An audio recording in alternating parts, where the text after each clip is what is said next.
So today we're going to be looking at 7 tips to get a Band 7 in IELTS speaking.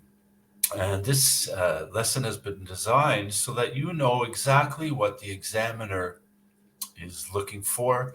And I'm going to share the criteria and my best 7 tips for making sure you meet this criteria and get the score that you need. So let's get started. And we'll take a look, first of all, at the 4 criteria. This is what the examiner is looking for in the IELTS speaking section: fluency and cohesion, lexical resource, grammatical range and accuracy, and pronunciation. And I'm going to share in detail how you can meet these criteria with my 7 tips for the speaking section. Fluency and cohesion is basically how you speak and share your ideas. Lexical resource is vocabulary, and then we have grammar and pronunciation. And if you stay with me till the end, I have some really great tips on how you can improve your pronunciation and feel relaxed and comfortable on test day. So let's get started with tip number 1, and this has to do with fluency.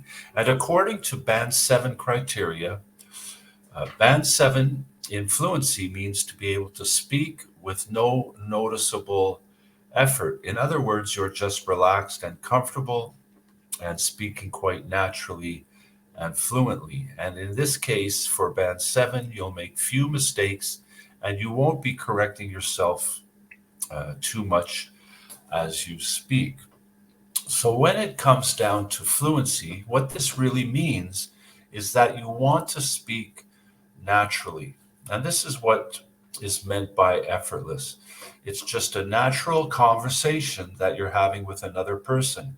And while it may be nerve-wracking to meet an examiner and know that they're evaluating you, the best thing is just to see it as a conversation like you would have with a friend of yours or a family member or a colleague at work. It's just a natural ability to speak, and you'll want to do this at a good pace. So fluency is not speaking quickly. It's speaking at the right pace in a relaxed and informal manner. And it's being able to speak in such a way as that you do feel confident and comfortable with the language that you're using. And throughout the speaking test, what's really the most important thing is just to clearly communicate. So fluency is all of these things: speaking naturally at a good pace, but also just speaking with clarity and making your thoughts and ideas known. And this is what leads to coherence, because this is what coherence is. According to Band 7, it means to have a good flow of ideas and to be flexible in sharing these ideas. So the most important thing to remember about coherence is that you're sharing your ideas and your thoughts and your feelings. So there's nothing artificial about it. You're not sharing somebody else's ideas. You're not sharing what you think, the ideas that will seem good to the examiner. You're just sharing your ideas, and there are no right or wrong ideas or thoughts or feelings because they're yours. They belong to you. And so as you share them, realize that you're not being judged on what your ideas are. You're just being judged and evaluated on how you share them in English, and you want to just have a good flow to them. They flow logically. There's a good order to them and a good structure to how you share your ideas. And again, make it as natural and fluent as possible, as if you're just speaking to someone who is genuinely interested in hearing what your thoughts and ideas and feelings are about the topics that they're asking you about. And this brings us to tip number 3, and this has to do with vocabulary. And to reach a Band 7, you just have to have the ability to discuss a variety of topics. And I can tell you that these topics are not just academic, they're not formal, they're informal, everyday topics that you'll come across in your day-to-day life. And it's also the ability to paraphrase. So let me just tell you about paraphrasing, because this is so important when it comes to vocabulary. There will be times that may arise where you just can't think of the right word to say. It might be on the tip of your tongue, but for some reason, you just can't think of that exact word that you want to use.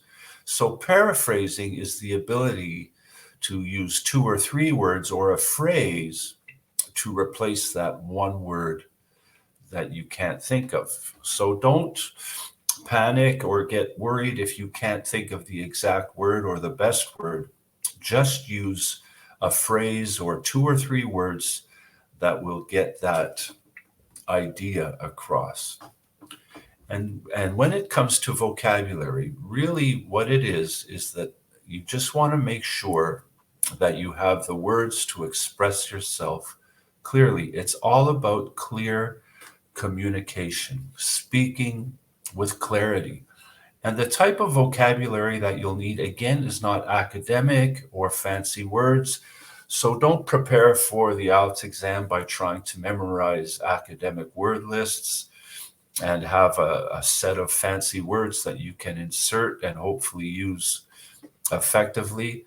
The vocabulary is about everyday topics: work, study, art, hometown, family, birthdays, computers, diet, what you do in your free time and with your friends.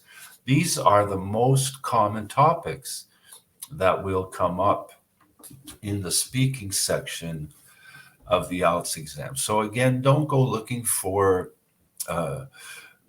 really unusual or special words. You will want to use some words that aren't the most common words, but again, they don't have to be unusual or fancy words. They're just words that you use in your everyday language quite naturally and a part of your everyday experience, and use these words to express yourself clearly. If you're looking for more tips on how you can develop your vocabulary specifically for speaking and the IELTS exam, I've included a link to a great video I have that includes a 5-day plan for improving your vocabulary and help you get this Band 7 score that you may be looking for in the IELTS exam. So the next thing we want to look at when it comes to vocabulary is just the words that you choose to use and how you use style and collocations. Now, collocations simply means words that go together, the right word in the right combination with other words. And again, there's nothing special or fancy about this. It's just knowing which words go together. And for example, there's one common type of collocation that's sometimes mixed up, and it's the words do and make. For example, I could say, I'm going to do my homework.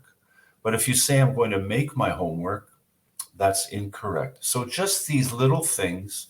And again, check out my video for how you can improve your vocabulary. And don't hesitate to subscribe to my YouTube channel, where you'll find literally hundreds of videos for everything that you need to know. Any question you have can be answered, and I look forward to helping you in that way. So when it comes to your vocabulary resource, and I just want to mention again, this is the real reason for not trying to memorize academic words and unusual words, because they're probably words that are not a part of your everyday conversation. And there is a real danger that you'll use them incorrectly or inappropriately. So when it comes to your vocabulary, your goal is to just use the right word with the right meaning for the right reason. So for example, if you've memorized a really good, fancy academic word that you hope to use to impress the examiner. It might be the right word, and it might even have the right meaning, but you could be using it for the wrong reason. And this is where you'll lose marks and you won't get that band 7 score that you are looking for. So let's just recap what we've been thinking about. You want to speak naturally and fluently, and the way to do this is to be comfortable and confident with the language you're using. So whether it's with fluency or cohesion and sharing your ideas and thoughts or your vocabulary, just make sure that you're using the right words with the right meaning for the right reason, and this will go a long way to helping you get the score that you need. So let's just take a look at grammar for just a couple of minutes. When it comes to grammar, range, and accuracy, the first thing is range. And this just means that you can use a few different complex structures. And by complex, it doesn't mean complicated.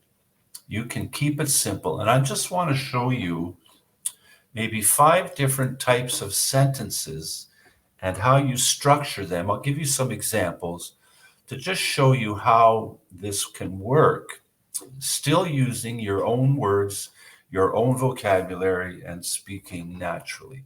So there's basically 5 types of sentences that I'd like to demonstrate for you: simple, compound, complex, compound complex, and we'll throw in a conditional as well. So let's start with simple. Here's 2 simple sentences. I moved to Ottawa. It's a beautiful city. I've used a simple past sentence. I've used a simple present sentence as far as verb tenses go. But these are simple sentences in the fact that they have one subject, one verb, and one idea. I moved to Ottawa. It's a beautiful city. But let's say I just want to say this in a little different way and use a compound sentence. So I'll join these 2 sentences together. I moved to Ottawa, which is a beautiful city. I've said exactly the same thing, but I've just showed a wider range of my grammar ability by using a compound sentence instead of 2 simple sentences. And let's say I want to use a complex sentence. A complex sentence is when we add a phrase to a clause or a simple sentence. A few months ago, I moved to Ottawa. So I have a phrase a few months ago, and I've just joined it to a simple sentence. Let's go on to another type of sentence, which is complex compound. And you can see there's nothing complicated or more difficult about this. It's just using a different structure to say the same thing. A few months ago, I moved to Ottawa, which is a beautiful city. And if I want to discuss a possible situation or a hypothetical situation or talk about the future, I may want to use a conditional sentence, and it could look something like this. If I were looking for a new home, I would move to Ottawa. So you can see these, again, are not complicated. They're simply using a variety and range of grammatical structures. And then we can move on to accuracy. This is another thing that the examiner is looking for when it comes to grammar. And to reach a band 7, you simply have to have frequent error-free sentences. And for a band 7, it doesn't mean that every sentence is going to be perfect.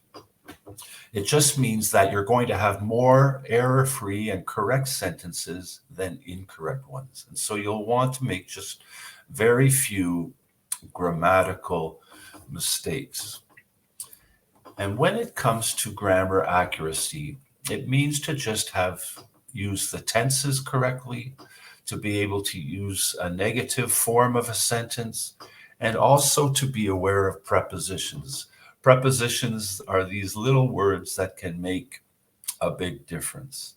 So let me just show you a few examples of when it comes to accuracy and grammar and using various tenses and negatives and prepositions. So let's go back to one of those sentences that we just looked at. A few months ago, I moved to Ottawa, which is a beautiful city. So you can see that I've used simple past and simple present together in the same sentence. So I'm just showing my ability to use different tenses even in the same sentence. And I can say the same thing and use different grammar tenses. I have been living in Ottawa for a few months and it's a beautiful city. So now I've connected the past with the present by using present perfect continuous, and I've joined it with simple present. Again, it's not too complicated and it's not too difficult. And one more example where I'm going to put in a negative where I can say, I didn't move to Ottawa until a few months ago, and I've discovered that it's a beautiful city, adding in some present perfect and simple present. And I've also used my prepositions correctly. For example, if I say I say I moved to Ottawa. If I say I've been living, I say I've been living in Ottawa. I didn't move to Ottawa, and I've discovered that it's a beautiful city. So these little prepositions can also display your accuracy in grammar. And now I want to finish up with pronunciation because this is something that I get asked about so much, and it seems to be a common worry when it comes to speaking because of worrying about whether your pronunciation is at a high enough level and suitable for speaking in English. But the key thing about pronunciation is, first of all, it's again goes back to clarity. Can the examiner understand what you're saying? You just want to be able to speak and pronounce your words in such a way that you're understood clearly. And this means that your accent has a minimal effect. So notice it doesn't say that you want to have no accent. It doesn't say that you want to have a British or Canadian, Australian, or American accent. It just means that the accent that you have, the accent from your native country, has a minimal effect and doesn't stand in the way from you being understood and speaking clearly. Your accent is who you are. Don't try to get rid of your accent.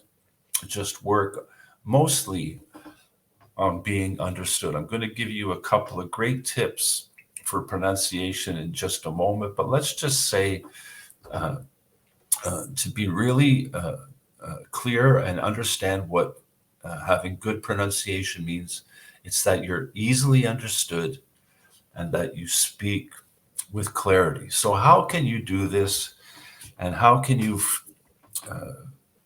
accomplish this in speaking? Let me give you my 3 best tips for having good pronunciation. First of all, when it comes to communicating and speaking and having a conversation, even before you get worried about the noise or the sound that's coming out of your mouth, realize that there are a lot of things that can help you to be clearly understood. First of all, don't be afraid to make eye contact with the examiners. You're in a face-to-face conversation with the examiner, so make contact and have body language that suggests that you're really interested in speaking clearly. So don't slouch or lean back, lean forward and be engaged, and let your posture and your body language show that you're interested in having this conversation. And probably the most important thing to help you feel confident and comfortable, to feel relaxed and reduce some of the stress, the most important thing that you can do when it comes to pronunciation is to smile. First of all, smiling will help you feel relaxed. A smile on your face helps to calm you down and feel more comfortable. But also, smiling relaxes your face. It literally relaxes the muscles and puts your facial muscles and your speaking muscles in a relaxed state so that you actually do speak more clearly and pronounce things more clearly. So smile because you know exactly what the examiner is looking for and how to get a Band 7 score in IELTS speaking. I hope you found this helpful. Don't hesitate to subscribe to this YouTube channel. Check out the next video on my 5-day plan for improving your vocabulary and your English skills. And as a special offer, I have a free IELTS preparation checklist so that if you're just starting out on your IELTS preparation journey, make sure that you get that checklist so that you get started on the right foot. And I want to wish you all the best in your preparation on your journey towards the IELTS exam.